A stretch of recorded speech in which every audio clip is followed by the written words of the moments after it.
What a steal, I thought. I couldn't believe my luck when I was browsing the net for houses. My hand had been forced lately, as my landlord was selling the place that I was currently renting. In fact, had been renting for the past 8 years. This was my home, and now, unless I found a new place soon, I would soon be homeless. Over the past decade, I'd luckily been able to put some money away into my savings account for a rainy day. Thankfully, that rainy day had never come. I had a job that paid decently well. My rented apartment was in very good condition, and my car was very reliable. I'd always taken care of my teeth as well, so I didn't have to pay exorbitant amounts for any dental work. I didn't even spend any money on takeout. As a result, I had a sizable nest egg sitting in my account doing nothing. Enough for a deposit on a house, and maybe some renovations to boot. I'd always wanted a big place since I was little. I would see millionaires having huge mansions, filled with exciting and interesting things. They'd have swimming pools, tennis courts, and a huge driveway big enough to fit 10 cars. I thought that this would always remain a pipe dream, until I spotted a post online. Amongst the list of houses for sale, most were very modest. With my budget, I was expecting to be able to afford a 1-bed, 1-bath house at the most, and probably not in the safest area.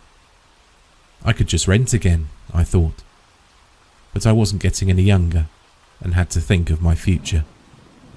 I may as well just be setting my monthly rent payment on fire for all the good it's doing me. Nestled amongst these houses, I spotted a listing for what looked like a much bigger place.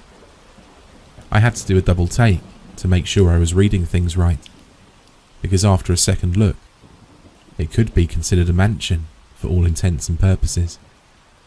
It must be a typo, I thought, as I read the listing in more detail. Plastered over the listing were phrases such as needs work, considerable renovations required, a true fixer-upper, and many more. Looking at the numerous pictures provided of the innards of the property, it definitely looked like it could do with some work, sure. The wallpaper was faded and not very modern. The carpets were tatty and frayed. Some of the brickwork was damaged, and the bathrooms had seen better days. Considering the price, though, it seemed too good to be true.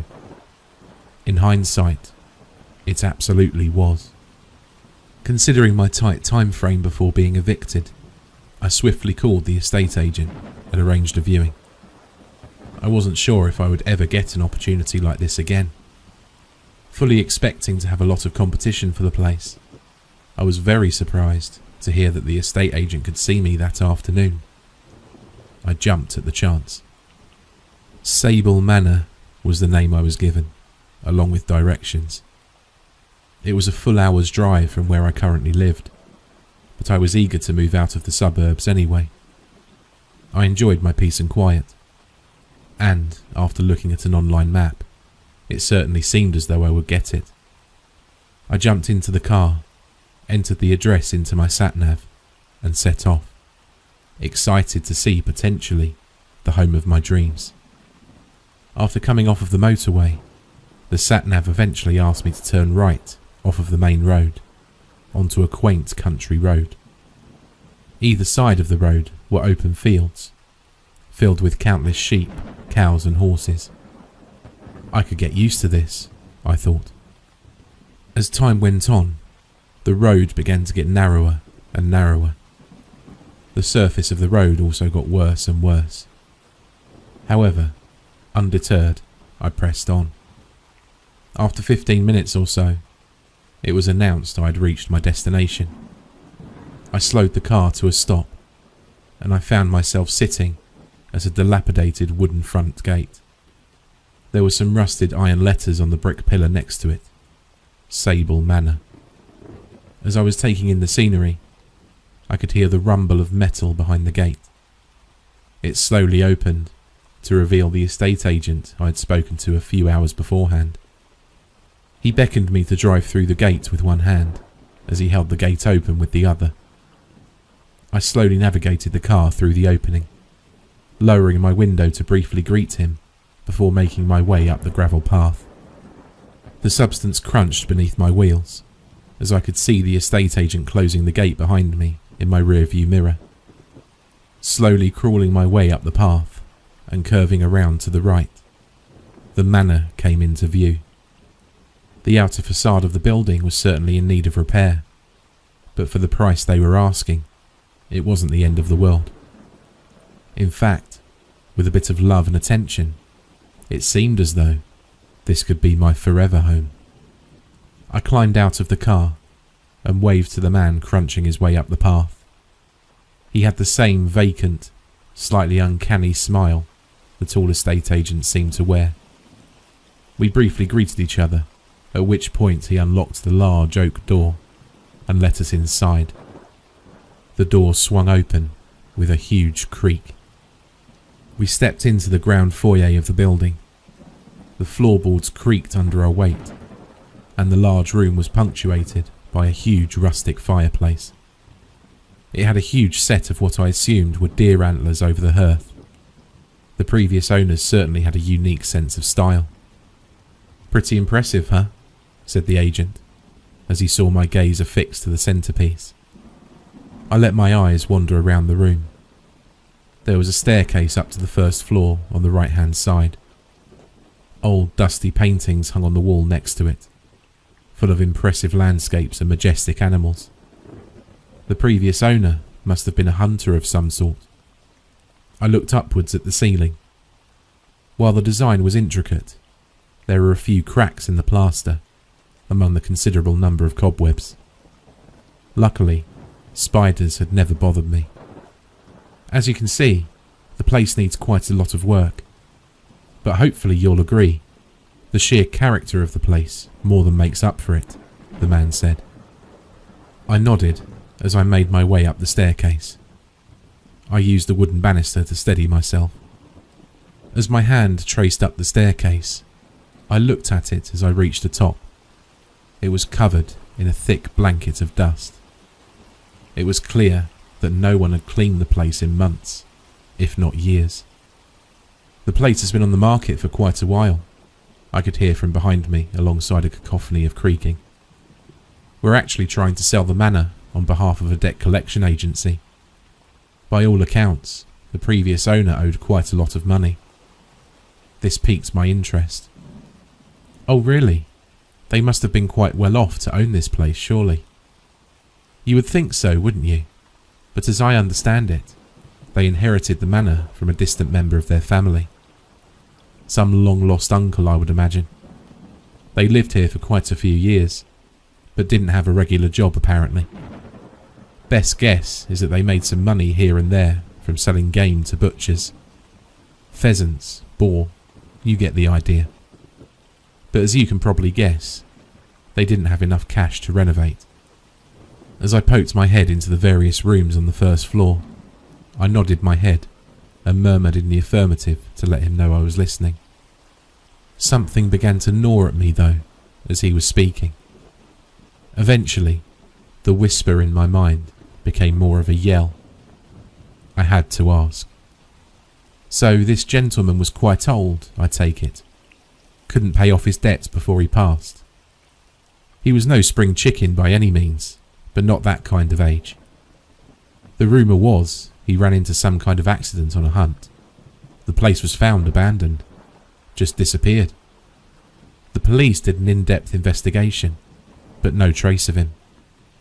I hope you're not the squeamish type, but the rumour was that he fell afoul of a boar or some other creature in the remote woods and was never found. As you probably saw on your drive here, we're surrounded by woodland for miles and miles around. The police don't have that kind of manpower to search hundreds of miles of remote woodland, so he was declared missing and presumed dead a while after that. I didn't exactly want this guy bursting through the door, so I had to ask the follow-up question. And when was that? Recently? He was declared to have perished by the police around 14 months ago now, It's just taken a while for the paperwork and proceeds to work their way through. It's your lucky day." He patted me on the back. He was certainly very forthcoming with the information. It wasn't as though he was trying to hide anything from me. And I did need a place very soon. This information didn't put me off much. I always wanted a place that was away from the hustle and bustle of the town. And I loved old-fashioned buildings with character. I'd have to do any renovations in bits and pieces, but that didn't bother me. It wasn't as if the building was going to fall down any second. It just needed some love. We continued to explore the manor for a while, until we arrived back in the main foyer. Well, we haven't seen everything this place has to offer, but I'm afraid I have other appointments. Hopefully you'll agree, it's got a lot of character, and with a bit of tender, loving care, could be a perfect home for you in time. Just let me know if you want to make an offer. I'm sure we'll have other interest in the place soon. He was laying it on a bit thick with the sales patter, but he was right. It was run down and needed quite a lot of work. But I kind of fell in love with the place as soon as I stepped inside. I've always been a bit of an eccentric, and even when I was a kid, I dreamed of living in a manor like this. Having unique pieces of artwork and paintings, a rustic kitchen, old leather chairs sitting by the fireplace, that kind of thing. I didn't want to let on though, so I just said to him, "I'll let you know." As I left the house and drove back down the country road, with the agent gradually getting smaller in my rearview mirror, I was already on the phone to my solicitor. I wanted it, badly. The sale had gone through like clockwork. In fact, I was pleasantly surprised by how painless it was. The price was agreed and was well within my budget. In fact, I had plenty left over to start renovations. Less than 6 weeks after I first saw the place, I was collecting the keys. My dream home. As I locked the gate behind the estate agent, with keys in hand, I stood there in silence and took in a deep breath. Peace and quiet. I could hear the birds twittering in the trees, the sound of the wind rustling through the autumn leaves. It was almost as if nature was trying to speak to me. "Your home," I imagined it was saying. 2 weeks after the sale, I effectively moved in. I didn't have much to move from my old place. I always lived within my means and didn't collect many possessions.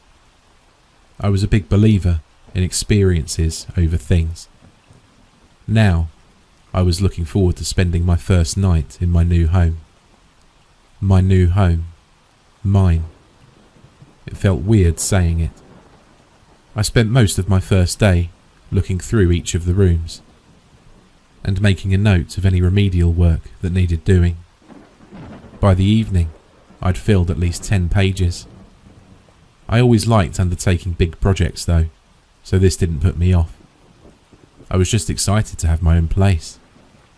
It was peculiar though. As soon as you shut the front door, it was as if you had created a vacuum inside. There was no noise at all. You couldn't hear any birds, any wind, anything at all.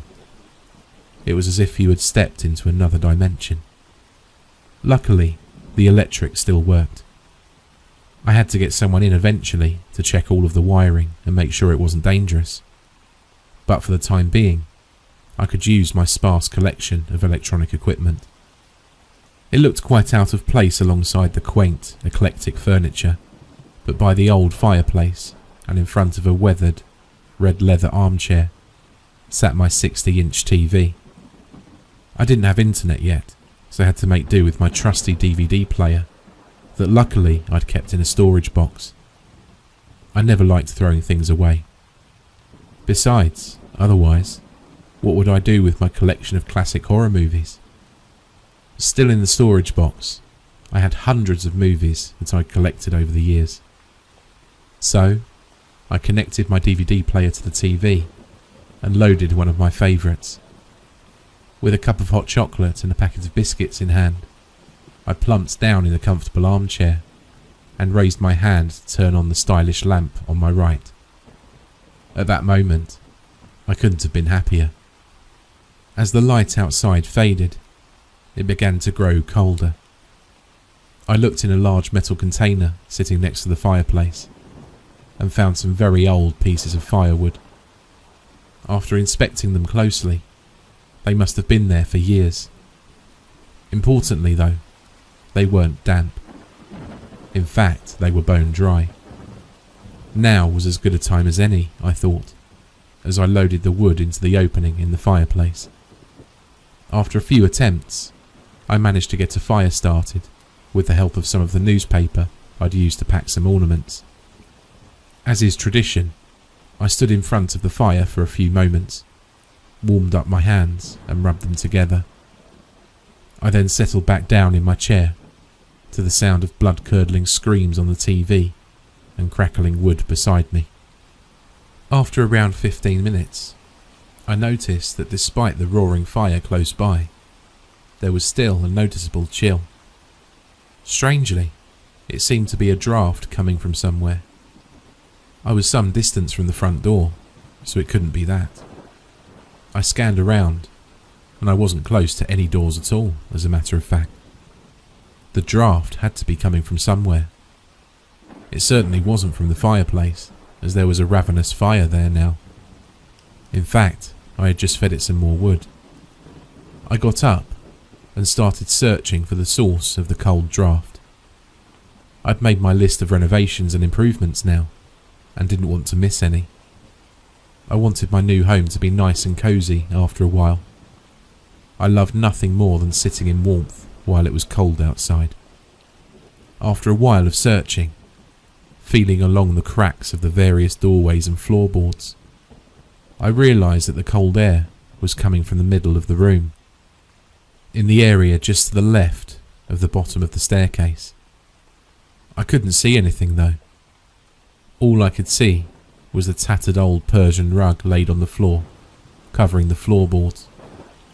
Although it was frayed and clearly had been well used by the previous owners, it had a certain character about it, so I wanted to keep it.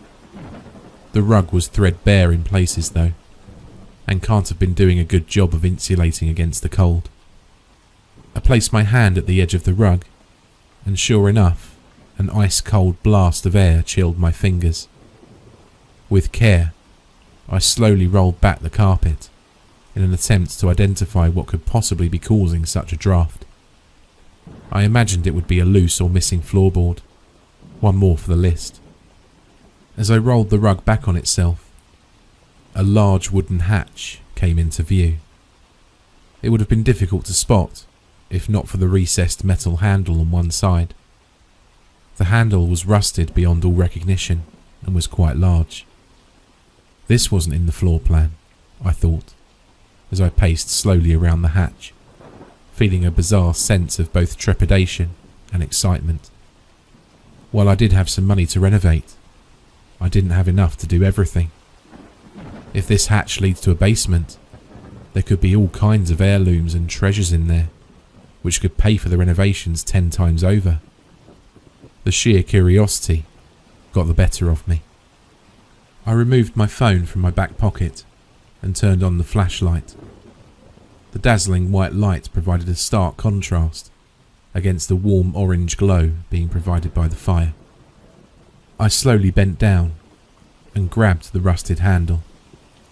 It provided some resistance, but after a sharp tug, it came loose and allowed me to get some leverage on the hatch.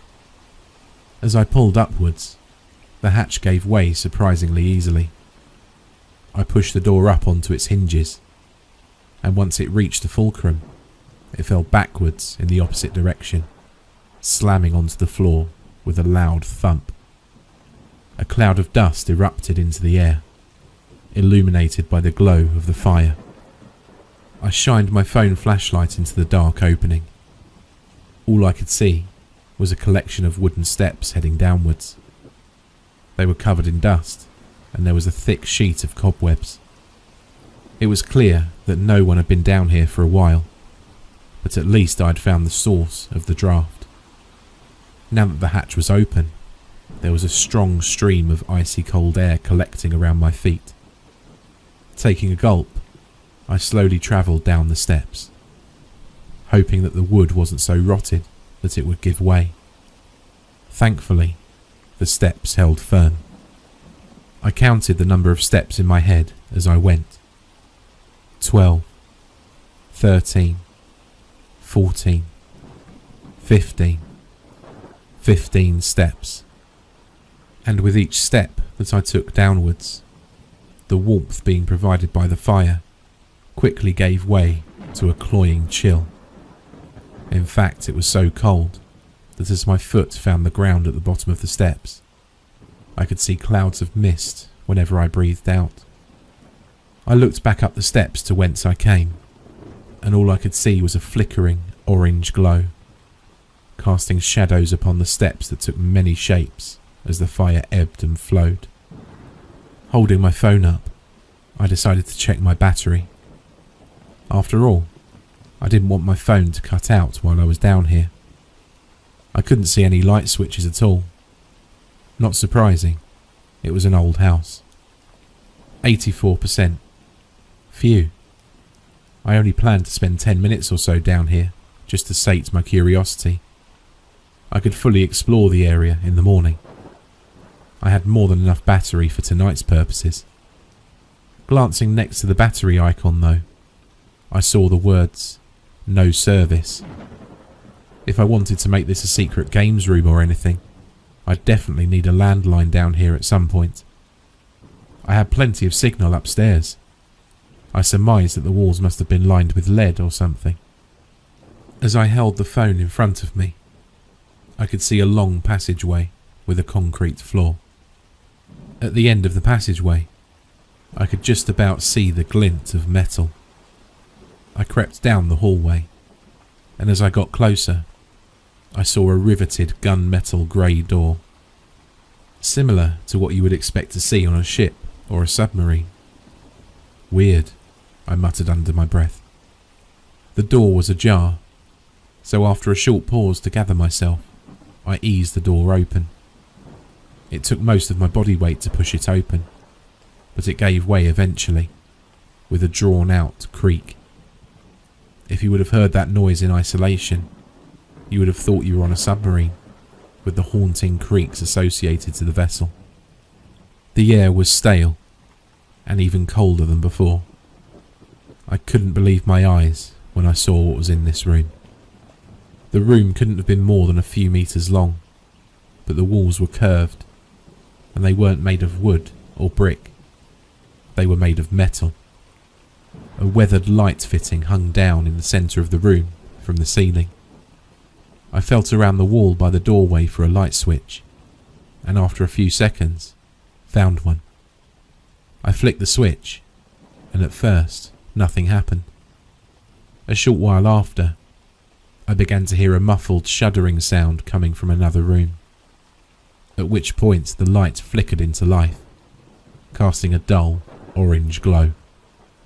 In many ways, it was similar to the glow of the fire upstairs, but this was artificial. It felt alien in some uncanny way. I turned off my flashlight to save the battery and placed it back into my pocket.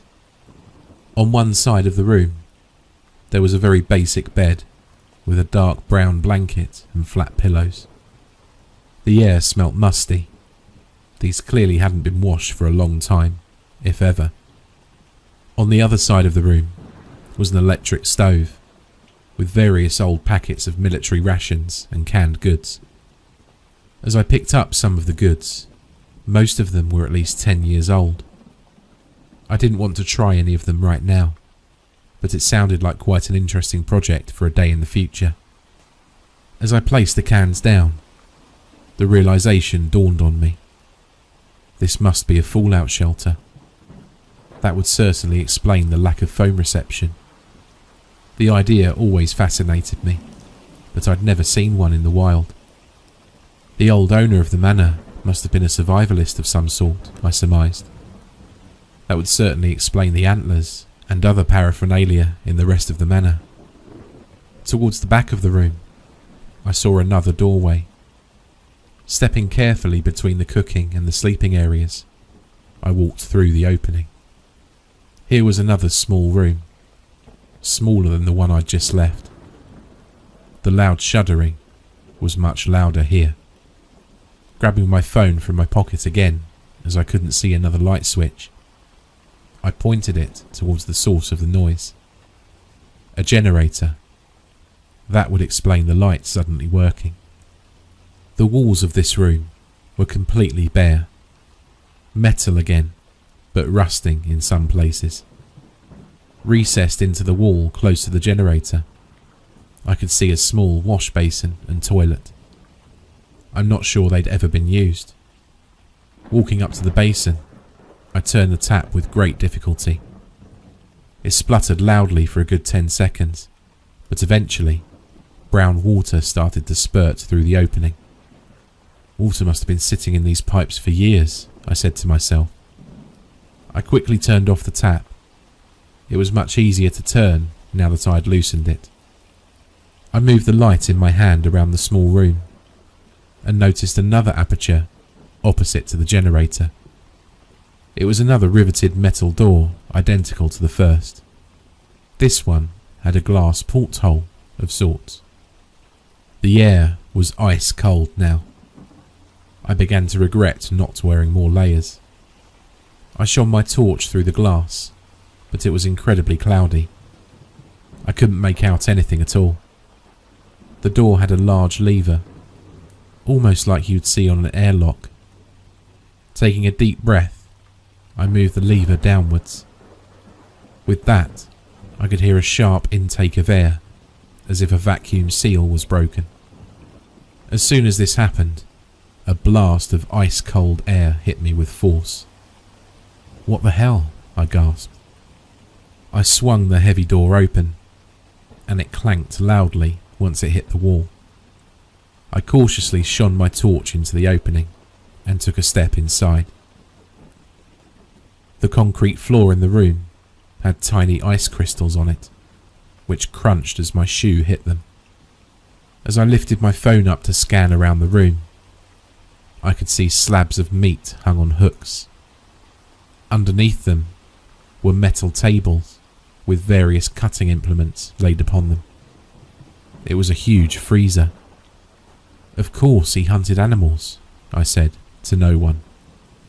Talk about an endless supply of food. It was a perfect setup. Spend years building up a supply of meat and food for the potential scenario of nuclear war. It didn't look like it would have been much of a life if it did happen, but at least he would have been alive. And with a generator, no trouble at all in keeping this stuff frozen. Real meat, I'm sure, would have been far more preferable to canned food. I stared in amazement at what looked like years of work. My attention was drawn to another metal table on the other side of the freezer. There were, from this distance, what appeared to be cards strewn across the surface. As I approached, I could see that these were mostly white, plastic cards of some sort. Although I had difficulty in feeling my fingers now, I fumbled for one of the cards and picked it up in my hand. One side was completely blank, but as I flipped it over between my numb fingers, my mouth dropped open in shock. I was faced with the image of a bespectacled man. He had long ginger hair and a scruffy beard. While the beard did him no favours, it looked like he was no older than 35. In fact, I could tell exactly how old he was, to the day.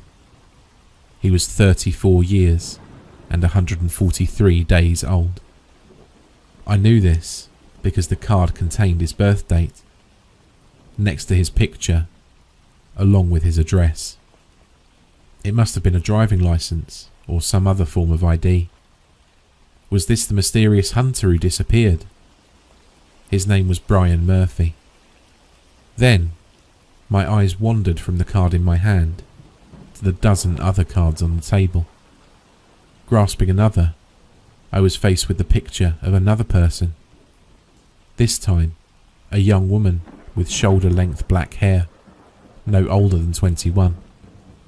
Again, this had her birth date on it, so I knew for certain she was approaching her 20th birthday. This person's name was Jennifer Perez. Frantically, I began picking up the other cards clumsily in my hands. Jim Peterson, Robert Evans, Tara Robinson, Maria Lopez. All in all, there were 16 IDs here. What the hell? I mouthed silently as I held the cards in my hands. In panic, I pushed one of the huge slabs of meat with my full body weight out of the way and pointed my phone towards the door to get out as soon as I could. But before I could do that, my attention was drawn to yet another metal table in the corner that had been previously obscured by the hanging meat. I almost threw up in my mouth. Sitting there, on the table, grey and frosted, was a human foot, severed at the ankle. As my eyes widened at the realization, I let out a loud primal scream in terror and stumbled towards the opening. My foot slipped from under me in the panic, and I came crashing to the floor, bringing the table containing the IDs down with me in a clatter and crash of metal. With that, my phone slipped out of my hand and smashed on the concrete floor. Luckily, there was still some ambient light coming from the main room that I could use to find my way. With my ankle throbbing, I struggled to my feet and began retracing my steps out through the bunker, hobbling every step of the way, past the rumbling generator, past the dilapidated stove, past the military-style bed.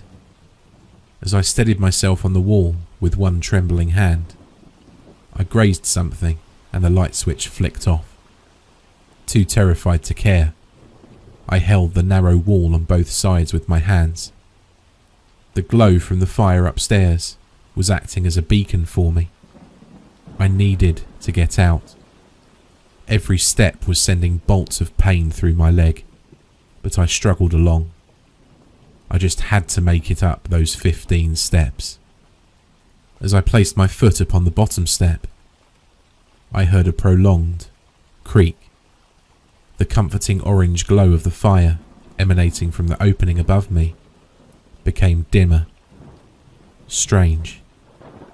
In the space of a single second, another loud creak, followed by a tremendous thump. And then, darkness. December 1st. Or at least, I think that's what the date is. It's difficult to tell anymore. I've been counting the days by my number of sleeps, as I can't see any daylight. I haven't seen any daylight for at least a month. This place has a pen and paper. That's how I'm telling you this. If I didn't have this, I think I would go insane. I write stories just like this one, only this one is real. I don't know what this person plans to do with me, but I'm sure he would have murdered me by now if he wanted to do that. Maybe he's looking for a companion during the nuclear apocalypse. Maybe he's planning on hunting me for sport. I don't know. I can't bring myself to eat the human flesh. I'd sooner starve. I've been surviving on the canned food. There should be enough to last for another month, maybe 2. Before long though, there will be nothing left beside what's in the freezer. If anyone ever finds this, tell my story. And I hope you get revenge on whoever has done this. Unless, of course, they get you too.